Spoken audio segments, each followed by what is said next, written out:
బంధువులు నీతో శాశ్వతంగా ఉంటారా? ఎవరెవరితో ఎప్పుడు శాశ్వతంగా ఉండరు. ఇప్పుడున్న తల్లి, ఇప్పుడున్న తండ్రి వాస్తవానికి నీ శరీరాన్ని కన్నారు. ఆ శరీరంలోనికి దేవుడు ఆత్మను ప్రవేశపెట్టకపోతే నీ తల్లికి నువ్వెవరు?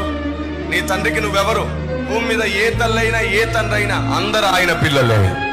తల్లిని మించిన దైవమే లేదు అని చెప్పుకోవడంలో నిజంగానే గర్వించదగ్గ విషయమే. కానీ సత్యం ఏమిటో తెలుసా? అసలు ఆ తల్లిని కన్నదే ఆయన కాబట్టి తల్లిని మించినోడే. ఒక్కసారి నా ప్రభుని సిలువలో చూడు. ఏ తల్లి ఏ తండ్రి భరించనంతగా నీ కొరకు ఆ వేదన భరించాడు. తల్లిని మించిన ప్రేమ ఆయనదే. ఆమేన్.